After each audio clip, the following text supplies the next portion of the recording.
Enough how powerful these are when magnetic field lines travel away from the sun. It's sometimes possible for them to merge with other field lines, causing some of those iconic loops to form that you've likely seen in images of the sun before. However, at the moment such arcs are formed, all hell breaks loose when two parallel lines touch, creating an arc. There's a massive realignment in the excess field line's polarity. Everything above the arc needs to find a place to go to ensure magnetic equilibrium is maintained, cut from their tethers. The field lines further out from the sun form an arc of their own, which then catapults off into space, like the releasing of a gargantuan stretched rubber band.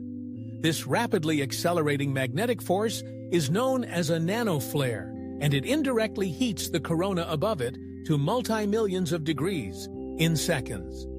Scientists have only recently developed the capability to be able to even see nanoflares, and aren't entirely certain the nanoflares they've seen are indeed the hypothesized events they were expecting, although they do seem to be accompanied by the expected superheating. This is an explanation that is still being worked out. Most of it is not yet understood, and still it's not completely far-fetched that such moments when the sun gets so wound up it snaps. Explain why its corona is as hot as it is, and why it is flinging solar winds out across the solar system with quite the force we witness. Although to go from a single crack into the roaring whale that we hear, and to account for the constant solar wind traveling outward W in all directions from the sun nano-F flares, or whatever the force behind this phenomenon is, must be extremely W-id spread throughout the entire corona. The sun continues to hold many mysteries. The Parker Solar Probe, which collected many of these sounds, continues its journey around the sun, gathering valuable data with every pass. The Parker Probe is only 4 years into its 7-year mission, so hopefully it will collect plenty more information for scientists to pee more over. Perhaps they will find more sounds for us, each one a clue to the ancient riddle of how the universe works. Because, ironically, just like listening to the ticking of a clock to try and figure out how the clockwork functions, the secrets to the sun might one day be solved by what we hear rather than by what we see. It is something hardwired into humans to want to be remembered. For thousands of years of mankind's history, people have erected monuments to themselves and performed great deeds, all to endure after they'd passed on. It's no wonder some people might want to be the one who made a great scientific discovery, like discovering a special star or a planet, so they'll be remembered for all time. However, being overzealous could lead to being remembered for all the wrong reasons. I'm Alex Molan, and you're watching Astrum. And in today's video, we're going to be looking at the fascinating discovery of a planet in our solar system closer to the sun than Mercury. It was observed dozens of times by various astronomers. The only problem, it doesn't actually exist. Let's rewind the year 1846, when something astounding had just happened.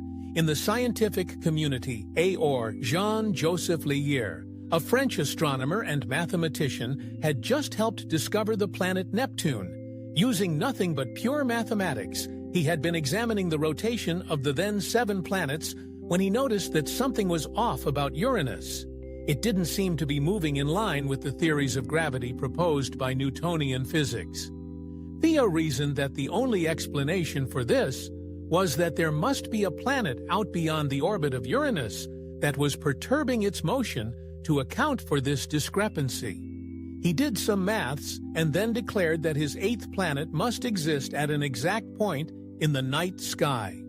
The incredible thing was, after hearing his prediction, AIA's friend Johann Gottfried G. got out a telescope, searched in that location, and sure enough, discovered the planet Neptune. In a single hour, it was almost exactly where Lyrac had predicted that it would be.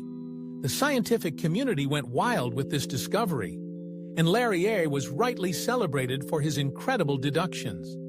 So it's not surprising that a decade later, when he predicted the location of a 9th planet using the same methodology, The scientific community listened.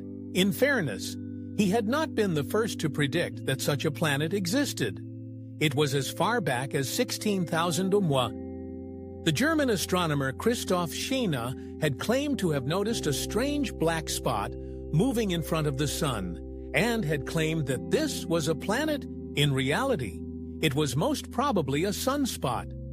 Other alleged sightings had been made throughout the years. Capelle Loft in 1818, France of G.R. Huyssen in 1819. JW passed off between 1822 and 1837. All claim to have seen an object or objects orbiting the Sun. Passed off claimed to have seen it at least 12 different times. People had even began to spitball a name for this hypothetical planet in 1846. French astronomer Jacques Bab suggested calling it Vulcan, after the Roman god of volcanoes, fire, and metalwork. This would have been an appropriate name, as any planet closer to the Sun than Mercury would have been exceptionally hot. Mercury already experienced temperatures of 427°. Vulcan would have been even hotter. And yet, for all these sightings, confirmation of the planet remained elusive.